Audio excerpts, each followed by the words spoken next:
Welcome to the Encore Audio Archives YouTube channel. I'm Taper Dave, and this is my channel. I've uploaded hundreds of talks here that I've recorded at meetings in West LA, and I've also recorded conventions starting in 2013. I've got a bunch of those up. And Walt and Mary Murray, the original owners of Encore Audio Archives, started the company in the 80s, and Walt recorded Joe and Charlie's and a bunch of stuff down in Vista, California. My sobriety date is June 20th of 1994. I hope you find something you like, so please like and subscribe to my channel and comment down below. If you want to hear something that I don't have or that you don't see, I'll see that I get it. Anyways, take care and have a great day if you want to. Now it is time to introduce our main speaker for tonight, Mickey.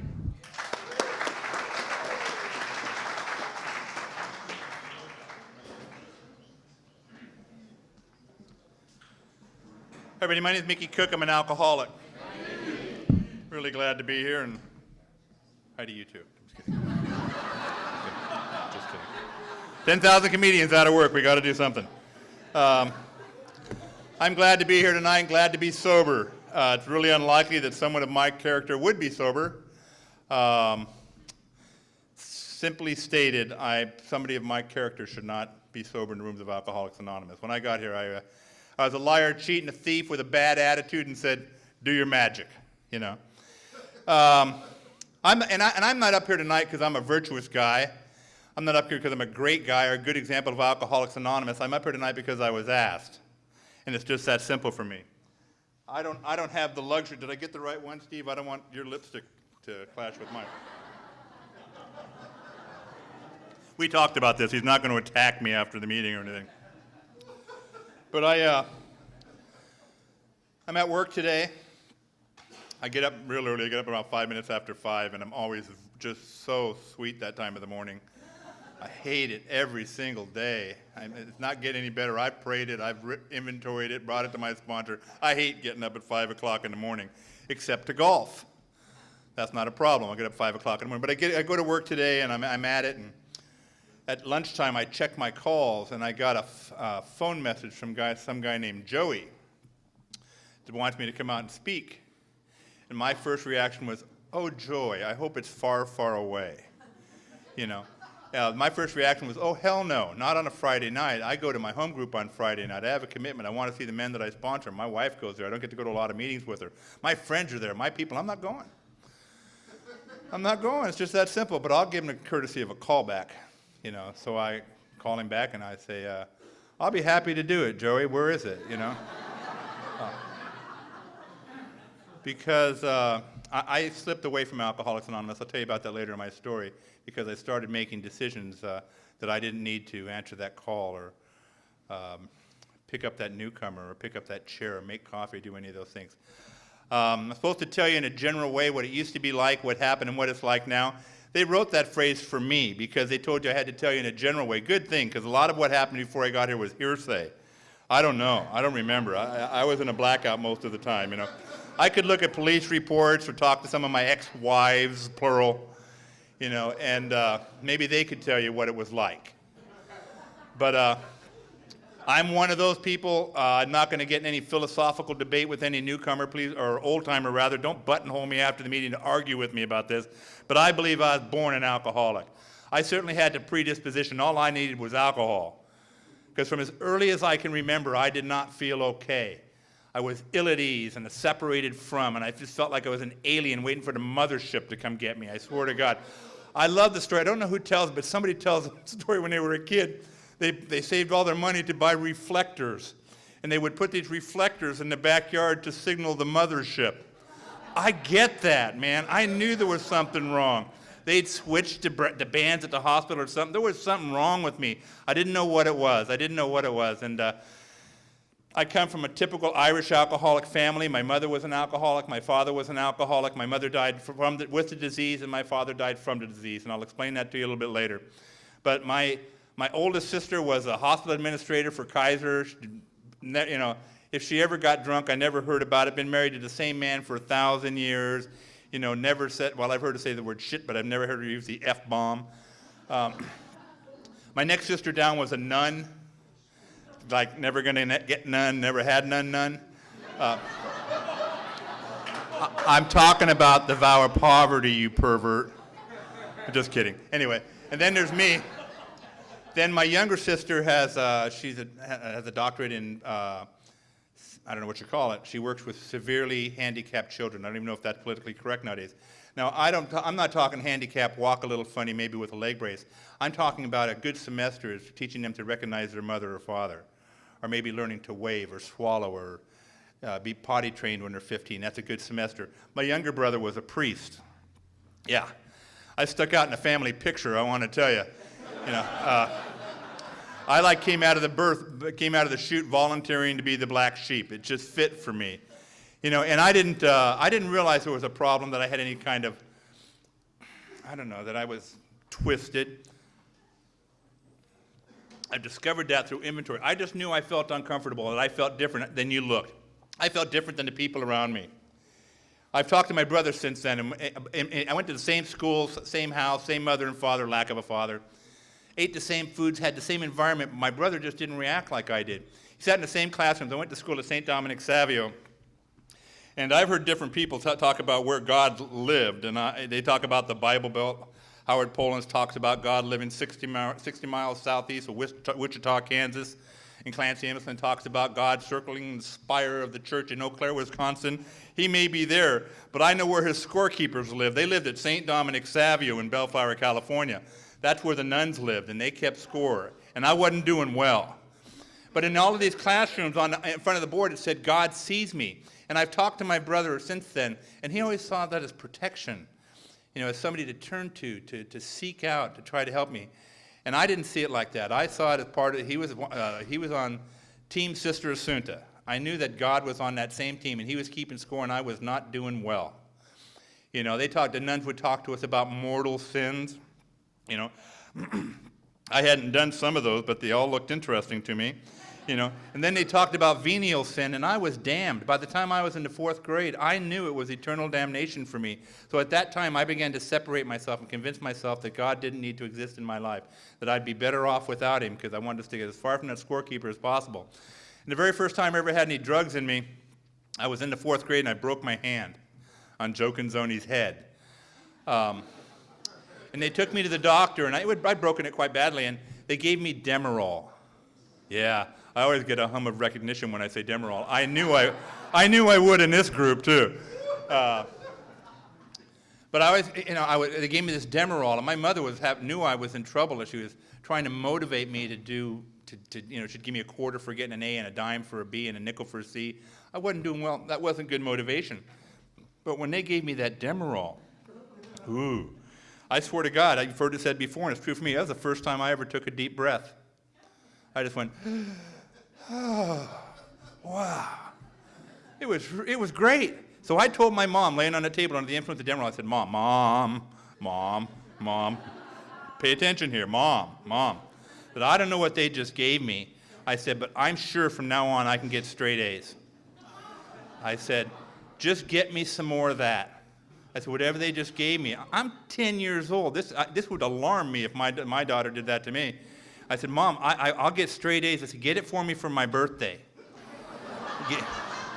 Get it for me for Christmas. Put it in my Easter basket. She played in this back. I just went on and on. I said, give it to me for my bar mitzvah. For crying out loud, I'm Catholic. I don't get a bar mitzvah. But Demerol set me free for the very first time. And I liked it for the same reason I like alcohol. I didn't like it necessarily what it did to me. I liked what it did for me. You know, I've always said that alcohol didn't make me bulletproof, but it just disarmed you.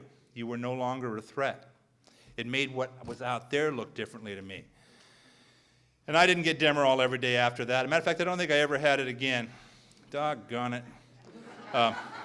I don't think I ever had it again, but the very first time I ever put any chemicals in me, I was about 13 or 14 years old, and I was dared to chug a large quantity of sloe gin. I used to say a quart, but I realized that would have been suicide for a 13-year-old. Then I used to say a pint. Now, in reality, it was probably a half pint. But I chugged this half pint of sloe gin, and I got very, very drunk, and I went home, and I woke up in the morning, and I'd gone blind. And I think really, really fast. I don't think anything good or anything effective. I just think fast. And I think really, really fast. And I woke up in the morning and I'd gone blind. And I'm thinking, oh my God, they used to talk about blind drunk. I thought that was a figure of speech, but I've really gone blind. This is serious, you know. Oh my God, oh my God. Well, what had happened is I'd puked in my sleep, and the syrup and the slow gin had stuck my eyes shut, you know. So that was evidence enough for me. I quit drinking. I did. I quit drinking slow gin. I've never touched slow gin since then. I can't even drink some cough syrups that taste like slow gin. You know, and I didn't drink every day after that. You know, I just, but I wanted to. I drank with a desperation. Every time I got a hold of it after that, I drank with a desperation. I drank with a thirst that wasn't about drinking. I drank with a thirst that wasn't about getting drunk. I wanted to get drunk, but I only know in hindsight, I wanted to get drunk to just turn off that thing inside. And sadly, I'm an alcoholic. And one of the guys in my group says, the beast does not want a snack. When I drink alcohol, yeah, right, it doesn't. The gorilla's done when he says he's done, you know. But I drank with a vengeance. I drank with a thirst. And I didn't see a way out. I didn't see a way out. It was the only thing that gave me any relief. You know, I did a lot of drugs, and I smoked a lot of pot, and I took a lot of LSD, and I mean a lot of LSD, and a lot of LSD, and a lot of LSD, you know. I blame my bad memory on that. You know, I remember one time somebody was joking, they said if you take LSD 3 times, you've had brain damage. Jesus, at that time I had taken it about 300 times, you know. But I drank every opportunity I had after that. If you're new tonight, I'll tell you the thing that makes me an alcoholic. It's pretty clearly defined in the big book of Alcoholics Anonymous, and I will misquote it from time to time. Look it up so you can prove that I was wrong. Grind on it. Get all pissed off because I misquoted it. Good for you. But you know, but it talks about it. It clearly defines it. It gives you the alcoholic test. There's 2 tests in there. The first one is, it says, if when you drink, you have little control over the amount you drink, or when you stop drinking, you can't stay stopped, you might be an alcoholic. That's a great test.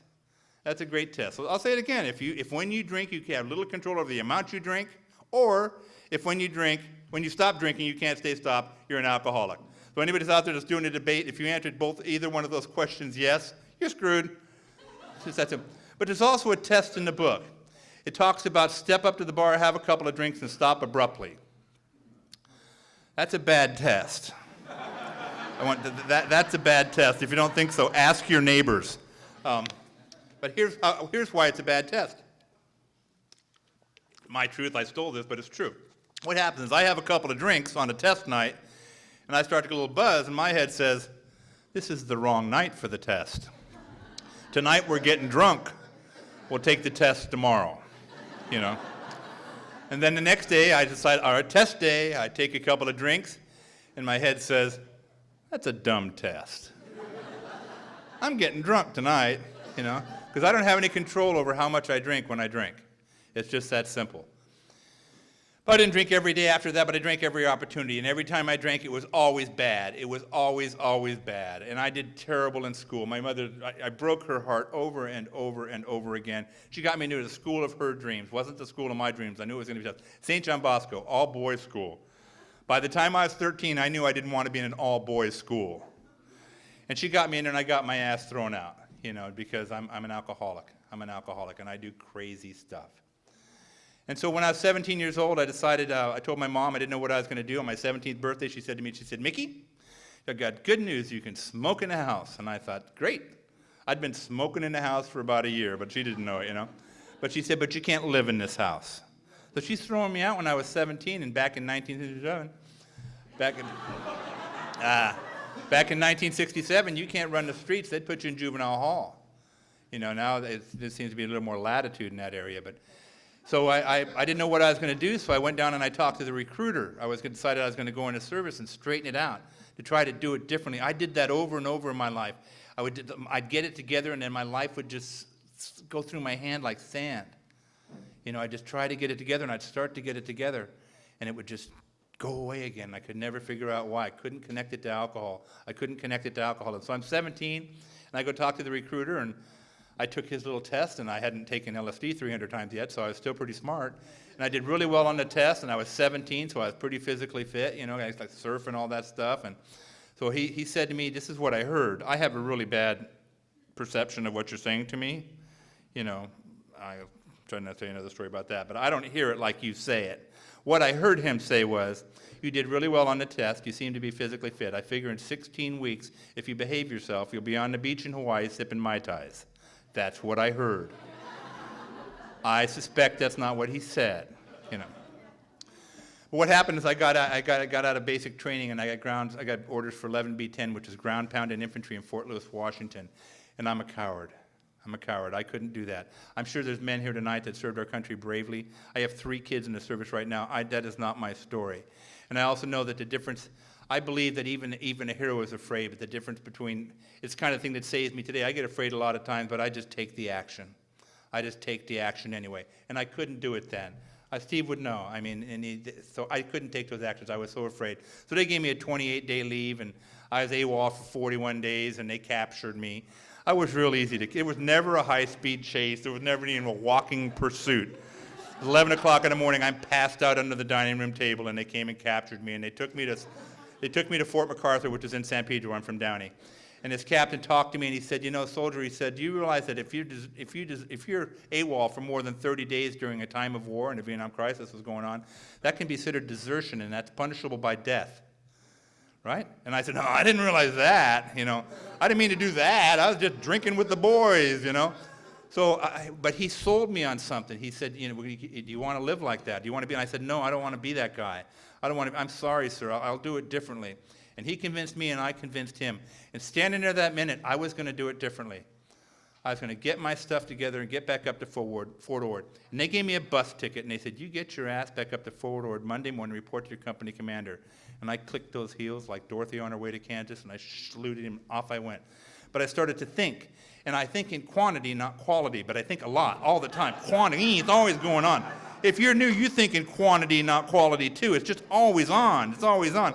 I took this head that just tried to destroy me, absolutely destroy me, drove me into Alcoholics Anonymous, and that same head, I go there for my solutions. That's why I have a sponsor. So he gives me this bus ticket, and I start to walk to the bus depot, and I start to think. And here's how it came in. My head said, it's Friday afternoon. You've hitchhiked up north many times. It's really quick. If you're in your uniform, you can do it in a matter of 8 hours. Here's what you're going to do. Once you cash in that bus ticket, go back home, party with the fellows till Sunday afternoon, then hitchhike back up to Fort Ord, report Monday morning. It's all going to be good. That made perfect sense to me. But I forgot to equate in the alcohol. So I cash a check in. I'm drunk. 28 days later, there's no high-speed pursuit. My sister calls the cops on me. They find me under the table. They take me. This time it's not good. They put me in a stockade. I figured the Army's like jail anyway. They gave me 6 months, took 2/3 of my pay, and then threw me in a stockade. And I'm thinking, I'm already in jail. Now I'm in the stockade. That's like jail squared. That's jail in jail, And I didn't do well in there. I was just afraid, so I tried to blend in. And one of the ways I blended, they used to sit in a stairwell at night, and they would sing the old "What's Your Name?" songs like that. And I wanted to be a musician. I could play the guitar a little bit. I thought I was going to be the next Bob Dylan, more like Bob Denver. But I'm sitting in stairways, and I'm putting the high notes. I'm putting the thirds on all these songs, and I'm one of the guys. I'm one of the guys. Well, that night, Martin Luther King was killed.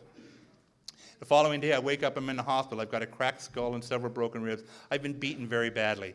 And and I realize looking back now that they didn't beat me because I was a bad guy or I was a racist or anything like that. They beat me out of ignorance and anger. I found that out in inventory, though I had a really hard time with that. So I wake up in this hospital, and I'm a mess, but they've got me handcuffed to this bed, and they've got a guard. I always thought that was military intelligence at their best. If I'm handcuffed to the bed, why do I have a guard? I'm not going anywhere. Anyway, but after a few days, they made me what they call a parolee. They took off the handcuff, got rid of the guard. They say, you stay here. And yes, sir. So I'm starting to think, this is not good. I think in quantity, not quality. So I start to think, and I figured, oh my God, when I get out of here, when my head heals up, my ribs heal up, and I had bronchial asthma and pneumonia. I was a mess, very, very sick. When I get out of here, they're going to send me back to the stockade, and they're going to kill me. So I better get a plan. So I said, I'm going to escape. I'm going to escape from the Army. So I found a shirt. With an alligator on it. Is it Lacoste?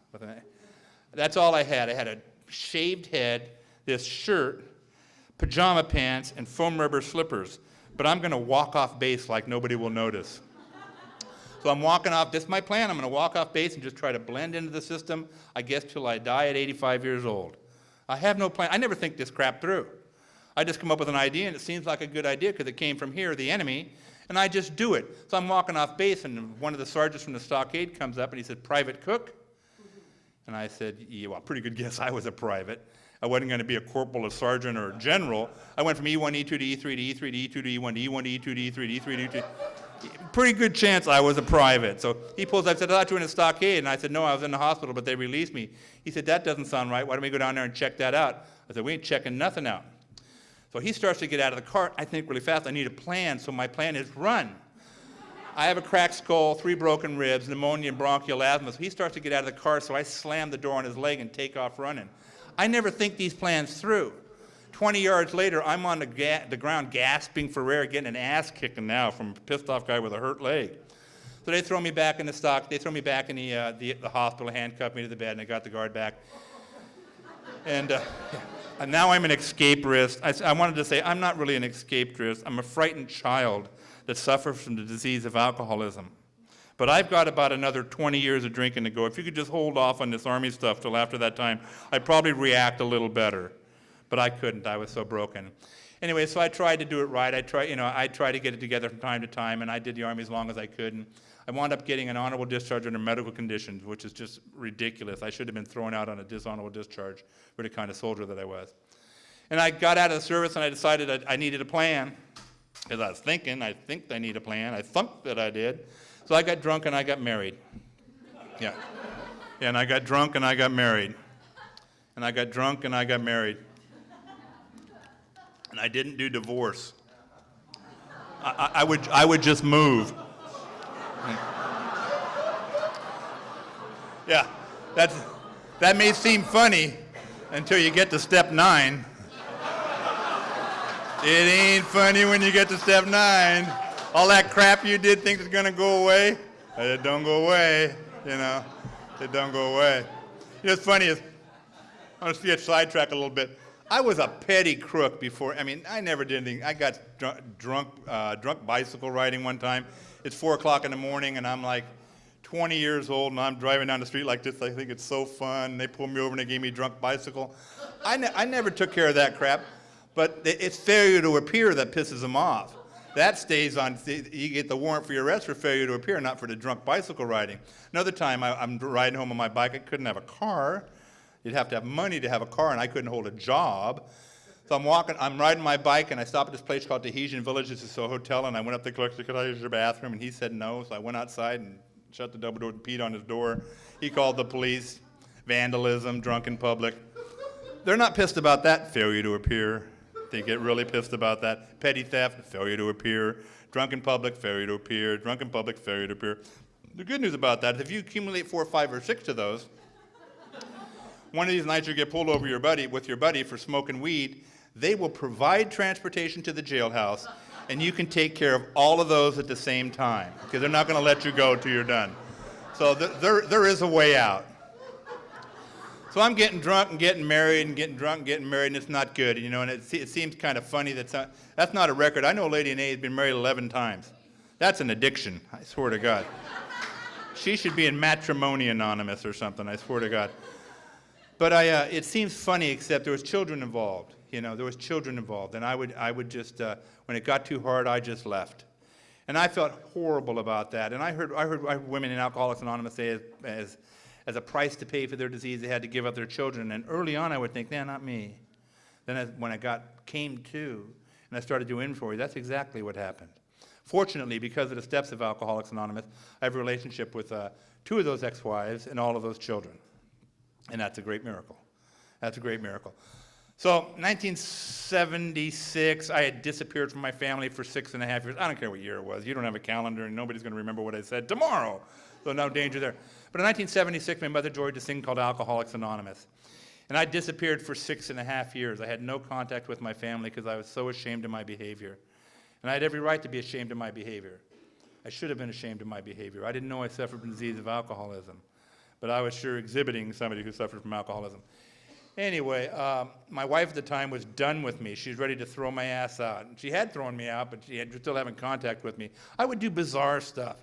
Lived in this apartment one night, and I came home very, very drunk, and it was 2-story. And I went upstairs to take a bath, and I started the bath, and I went and sat down on the bed, and I passed out. And when I woke up, there was a waterfall going into the living room downstairs. The bathtub had overflowed. And the manager got really, really upset by that. I tried to explain it was an accident. He didn't really care. I'd ruined his stairs and his carpet, and he said, get out.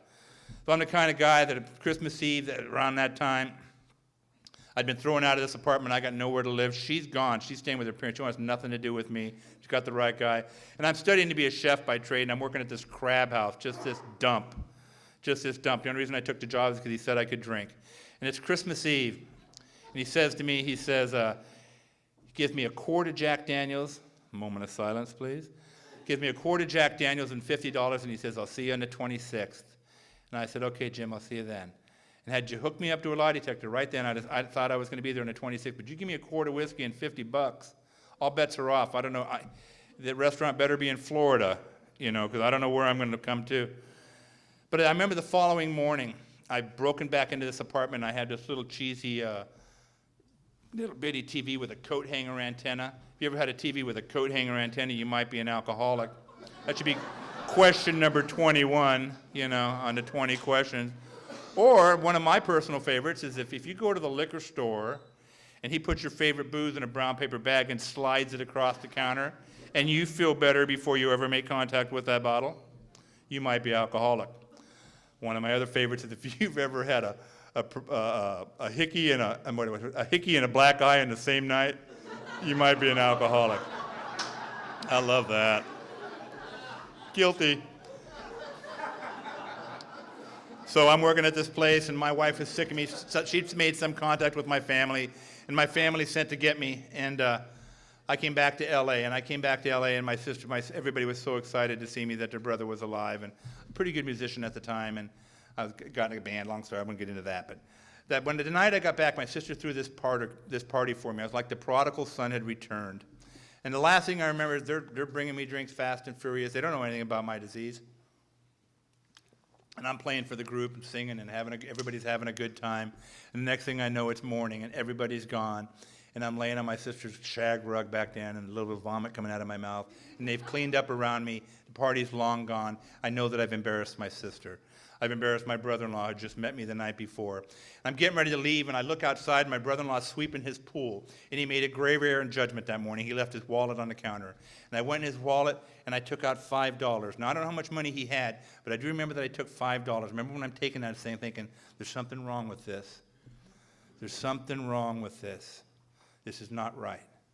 I'd sold my dignity one more time for $5, and I sold it over and over again because I was a slave to alcohol. During that period, I had a chance to, out of the kindness of strangers, somebody let me live in their treehouse. That's fun if you're 15. It's just necessary if you're 30. And I almost died in that treehouse. One night, I'm sitting in that treehouse, and I'm smoking weed out of a Hagen-Haig 5-star pinch water pipe that I made, and I'm drinking Red Mountain by the gallon. I should never drink Red Mountain. Something bad always happens. But I'm drinking this Red Mountain, and I'm almost out. Scott Redmond used to talk about 99. When they give you general anesthetic and they say count backwards from 100, I want to live at 99. But I'm smoking this weed and drinking this Red Mountain. I'm almost there. And one of my buddies came up to see me, and he looks inside, and his eyes get all big. Thank God he arrived, because I was on fire. I don't mean on fire with a spirit. I mean, I was on fire. I had leaned into a candle, and I had long hair. My hair was on fire. I'd burn out the back of my shirt. I'd burn out the back of my T-shirt. I'm so drunk, I've had general anesthetic. Weed and a whole bunch of Red Mountain is like general anesthetic. And so he puts me out. Just how I lived. That's just how. Another time I'm drinking Red Mountain. They left me at the beach at 9 o'clock in the morning, and I killed whatever was there. I drank whatever was there. 9 o'clock in the morning, I fell asleep on the beach. I had a field jacket on, an Army field jacket and jeans. And I slept like this till about 2:30 in the afternoon. Somebody woke me up. I was burnt to a crisp on half of my face and the bottoms of my feet. Question number 24. If you've ever had a sunburn on the inside of your mouth, you might be an alcoholic. And I'm guilty. So I'm trying, it's a mess. It's a mess. My mother joined this thing called Alcoholics Anonymous, so I went to meetings for 16 days. First guy I ever heard was Clancy Emerson. I remember thinking he was very, very good. And in 1982, I had my ass kicked. I knew it was coming to the end. I couldn't glue it together. Life would just get too hard. Where's my timer? Okay. Life was just too hard for me. I didn't realize it was alcohol. I knew alcohol was not good. I knew I was doing a very bad job at life. 32 years old, I called my ex-wife. I said, honey, please help me. I said, I'm so sick. So she got me a bottle of whiskey, and we got a room at Rosecrans in the 605 at this new little hotel. And we stayed there that night with my daughter, who was about 2 at the time. I don't know how old she was, just a little bitty kid. And I'm drinking that whiskey, and I'm telling him, it's going to be different, honey. It's going to be different this time. You know, I'm going to get that job back at the restaurant. I worked at the same restaurant 7 times. Yeah, they need Al-Anon. One time I went to smoke and came back 2.5 years later. But I'm telling that story that night. I got a couple of drinks in me, and it's going to be different. And I'm telling them, it's going to be different, honey. My little girl's there. It's going to be different. I'm going to get the job, and you are not going to have to live with your grandpa anymore. I'm going to get that job, and we're going to get our place, and it's going to be different. And I'm going to be a daddy to you, honey. I'm looking at my daughter and saying, I'm going to be a daddy to you. And they believe it one more time. And the following morning, we're walking out, and I'm sick. And I know I got to go do what I got to do. I got to have a drink. And I'm not thinking, I'm going to break my daughter's heart one more time. I'm not going to destroy that dream one more time. I need a drink. And I turn around, I walk away, and I made the mistake of looking back. And I looked at my daughter, and I can remember that look like it was yesterday. I don't want to have to live like that ever again. I don't want to have her look at me like that ever again and have her, she's got the right guy. I'm a loser's loser. I'm suffering from alcoholism. So I go to my mom's in 1982, and I knock on the door. I said, Mom, can I stay here? She said, no. She was 6 years sober in AA. And I said, Mom, I don't want to drink anymore. She said, come on in. And I got busy in the rooms. I got busy.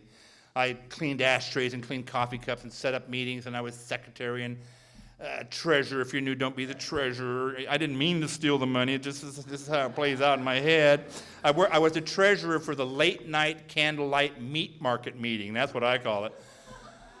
And here's how I'm thinking. I'm collecting the 7th tradition. I was the secretary, the coffee maker. I set up the meeting. I broke down the meeting, and I said, there's a little course by my house called Ironwood. I'm going to play it tomorrow. It's only $6, $7, I forget. I'm just going to borrow it from the 7th tradition. I'll pay it back next week. So come next Friday night, I realized, oh my God, I forgot to pay that $7 again. That's right, I'll pay it back next week. Nobody knows. I think I'm going to play Ironwood tomorrow. It's only $6, $7. So I steal $7 more. Now I owe them $14. Pretty soon, the entire 7th tradition is gone, and you got to tell them. That's embarrassing, and you got to pay them back. So if you're new, I don't know. I wasn't that virtuous when I got here. Maybe you are. I don't know. Maybe you just stopped stealing the day you walked into AA. That's not my story. I had developed it into an art form, man. Why would I stop right away? So I go to my mom. She said, and I'm busy. I'm doing the things. I said, do you have a sponsor? I said, no. And just to shut you up, I got a sponsor, because I'd say, do you have a sponsor? I'd say, no. And they'd say, if you don't have a sponsor, there's an idiot running your life. And I'd think, hey, they're talking about me. Took me a minute to figure that one out, but I was looking for the right guy. If you're looking for the right guy, anybody who's got 15 seconds longer than you, any head is better than yours. Anybody's idea of what's best for me is better than my idea of what. My dear friend Eddie, who has 9 days, his idea of what's best for me is better than my idea of what's best for me, period. But I'm looking for the right sponsor. I'm looking for probably somebody in a long white robe with long brown hair, maybe a little beard and a stigmata, That might do, not sure. He might be good enough. But I got a sponsor. And he started to drag me through the steps, and things started to change for me. After 5.5 years, after 5.5 years, at this restaurant I worked at 7 times, now I was the general manager. Because I went to my sponsor, how do I keep a job? He said, you go to work. I said, no, Lloyd, I can get a job. I just can't keep a job. He says, go to work. I said, no, you're not listening. I can get a job, I just can't keep it. He said, go to work. They say to make blue soup tomorrow, make blue soup tomorrow. So I went to work every day on time, did what they said. I went from the line cook to lead cook to sous chef to chef to executive chef to general manager in 5.5 years. Because of Alcoholics Anonymous, because of a good example. Because I'd show up and I told them the truth, and I did what I said I was going to do. I honored my commitments. 5.5 years, I got everything I need. I bought a house in North Downey. I married a woman in Alcoholics Anonymous. My wife's name is Nancy Cook. I'm sure some of you have heard her. But great lady. I'm very, very lucky. We've been married for 23 years next month. The only reason we've made it 23 years, we've never wanted to be divorced on the same day. It's the only way that worked. But everything's in order. I'm 5.5 years sober. And I got everything that I thought I needed. My yards look good. My neighbors are speaking to me. I'm the president of the PTA. I'm coaching Little League. I'm the general manager of my restaurant. I've got a woman in Alcoholics Anonymous that's doing a deal. 2 new cars in the driveway. I talked to somebody tonight. What happens with success in Alcoholics Anonymous is alcoholism starts to disappear. I didn't need AA quite as bad. And I didn't quit AA. I just slowly stepped away. I stopped taking that phone call. I skipped that Thursday night meeting because it's the same old boring shit over and over, you know. And at 8.5 years, I started getting migraine headaches because I'd eliminated Alcoholics Anonymous. And if you don't give me a sufficient substitute, one of these two things is going to happen. I'm going to drink or I'm going to eat a gun. Just that simple. I can't stand what goes on in here without you to bounce it off. So in 8.5 years, I went to a doctor and he prescribed Vicodin for me. And he prescribed 100 Vicodin with 6 refills 7 times in 2.5 years. And I took all 4,200 of them. I don't share. And I wet it down and I didn't think I would get back here. And I wet it down, and I was on for 2.5 years. And in January of 1996, I called this lady named Pat Smith. I said, Pat, I don't know what I'm going to do. Every morning I sit on the side of my bed. I'm trying to do the controlled drinking thing and then trying not to drink, and I'd kick the Vicodin, trying to do the marijuana maintenance program. If you're sitting here, that don't work either. It's not the cure for alcoholism. It's just something to do till you drink again. All you're going to do is eat a shitload of Doritos, but it's not going to cure alcoholism. I promise you that. And so I'm dying. I called her and said, what am I going to do? She took me to this group called the Over 50 group. And the reason she took me there is I wasn't 50 years old yet. And she knew I wanted to talk at my first meeting. So I went there, and on the way home, she said, Mickey, are you going to stay? I said, no, Pat, Alcoholics Anonymous doesn't work for me. And had you hooked me up to a lie detector that morning, I'd have passed. I didn't believe AA would work for me. And if AA doesn't work for me, I'm dead. I know that tonight. If Alcoholics Anonymous doesn't work for me, I'm dead. But it does work for me. So a month later, February 25th is my sobriety date. I just celebrated 14 years. But on February 25th, she took me to that meeting, and I said, I'm willing to be miserable if I can be sober. And I got very, very busy, and I don't have the luxury this time of eliminating anything. A guy named Alberto Salazar used to have the world record in a marathon, and I like what he said. They asked him after he ran it in 2 hours and 9 minutes. That's flying. That's 26 sub 5-minute miles. I've never run a 5-minute mile barefoot when I was 17, being chased by 3 German shepherds and a cop. I just don't run that fast. But that's really, really fast. And afterwards, they said, how did you do that? He said, I started out briskly and ran at ever-increasing speeds. And that's what I'm trying to do in Alcoholics Anonymous. I'm really, really busy, but I don't start taking stuff away. I was talking to Keith before the meeting about my sponsors, Tom Bouchard. And he said, really sick people got to be really busy. So I'm really busy. My sponsor's really busy. His sponsor's really busy. The sicker you are, the busier you got to be. And if your head just said, I'm not that sick, you're really sick. You know. The one thing we could agree on is a banner that would say, my case is different. If you're sitting here and you think your case is different, that just makes your garden variety drunk. Sorry, that's just the way it is. So I got really busy in here, and I got a woman sponsor the first time when I first got back because I wanted somebody tough because I was so afraid I wasn't going to stay. And I said, Tony LaRouche, she's very, very tough. I said, Tony, will you be my sponsor? She said, sure, honey. And I remember thinking, she ain't that tough. She said, come here for a minute. So if we walked down to the end of the sidewalk, she put her finger in my chest, and she said, don't you ever lie to me, you son of a bitch. I didn't realize that sure, honey, was the last nice thing she was ever going to say to me. But one of the things she did, she had me read January 6th in a 24-hour day book every day for a year. And I'll paraphrase what it says in there. And it says, the only security I'm ever going to have is my decision not to take a drink today. That's the only security I'm ever going to have. And I know that to be true. The rub is, I can't make the decision based on myself. I need a power greater than myself on those days when it comes, the book talks about those strange blind spots. I can't make that decision day after day without a power greater than myself. So I had Tony for a while, and I got Tom Bouchard. And one of the things he had me do is he had me write I had made amends to my mother and my father. I never had that warm feeling for my mother. She was a recovering alcoholic, and I loved her, but as an alcoholic. So I made amends to her, and it was very, very painful. And when I cleaned up my side of the street, my relationship changed with my mother. I always blamed her. It's her, it's her, it's her. It is always me. I made amends to my father. My mother died with the disease. My father died from it. I'll tell you how he died. He drank a quart of black velvet, went in and wrote that note. I'm so sorry for being the kind of father that I am, or was. I'm so sorry for that behavior. Wrapped himself in a plastic shower curtain, laid on the living room kitchen floor, and blew his brains out. I get that. I get both of those places. I don't want to have to go out like that. But I know without Alcoholics Anonymous, that's an option for me. I don't want to drink anymore, but I don't have the power of choice without that relationship I have with God. And Eddie and I were talking about our relationship with God on the way up here. The only difference between me and somebody that's brand spanking new is I've cleared away some of that stuff so I can sometimes hear his voice. I was diagnosed with cancer a little over a year and a half, October or a year and a half ago. That was not a good morning. I want to tell you, that was not a good morning.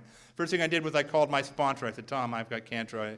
I don't want to die. And I'm crying. I'm hysterical because, I'm the kind of guy, I sniffle and I'll be dead by Thursday, But I'm driving home now. It's serious. I've got cancer. And I'm driving home. I said, Tom, I don't want to die. I don't want to die. He lovingly says, are you dying today?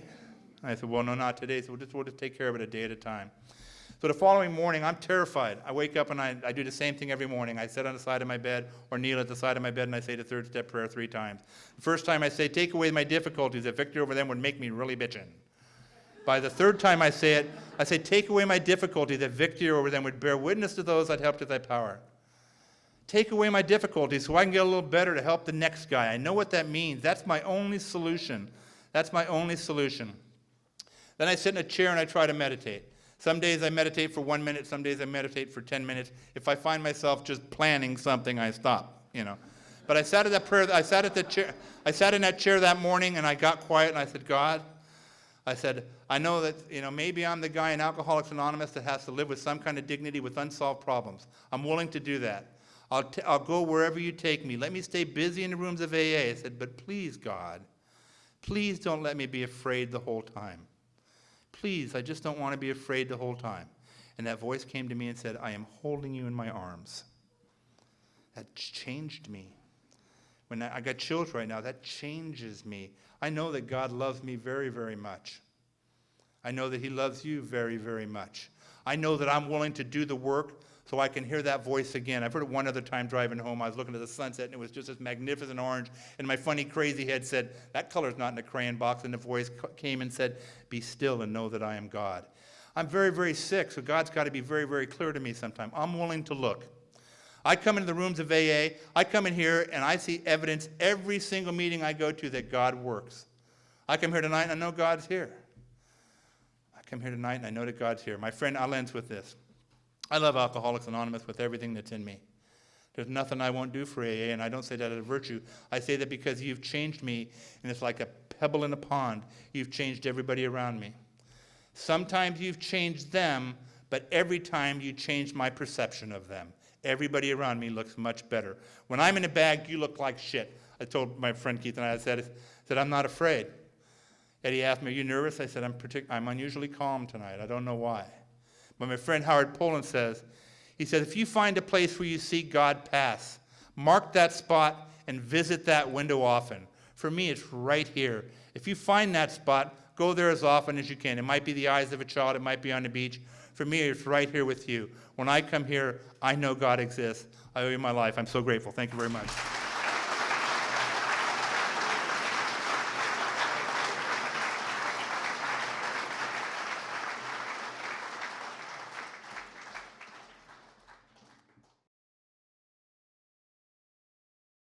Sorry to interrupt your viewing. Taper Dave here. Just wanted to take a second to ask you to like and subscribe to my channel. Let me know if you like what you're listening. I've got some very good talks here, and this one's a great one. Just curious, do you think this is better than Zoom? Tell me what you think. Okay, this is how I prepare my drone for launching. I like to do it inside the cab of my truck so I'm not standing outside in the weather. To install the joysticks for control, up and down, right and left, powered on. I have an Android phone that I use to connect it to the drone with. And it's actually controlled through the iPhone, through an app. Oops, wrong way. It's actually controlled through the iPhone, or through this Android phone, through the app. It's actually controlled through the Android phone, through an app, and you connect it through this short connection right here.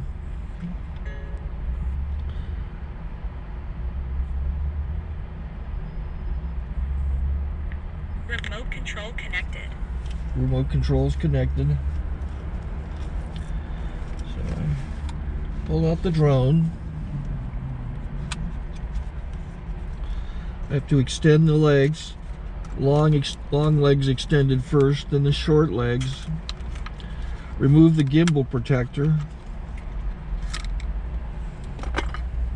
Set that aside, then power it on one short burst, then one long burst. I lay it down. So I have to go to calibrate. So the drone's not connected yet. It shows you here as this drone gets disconnected, even though the remote's powered on. So the drone has to establish it's connected. So I go into the app to calibration mode. First I'll calibrate the remote controller. Start calibration. Out, in, out, in, up, down, and then this little wheel is to control the gimbal. So it's calibrated. Go to gimbal calibration, start calibration, and then it calibrates the gimbal. I don't know if that shows up. The gimbal's moving all over the place. Changes, you can see it on the video. And I'm calibrated to take off. It's acquired 7 satellites at the moment. There are 26 satellites up in the sky, which it has to acquire before you can take off. So it's connected. It's got enough satellites. This is white.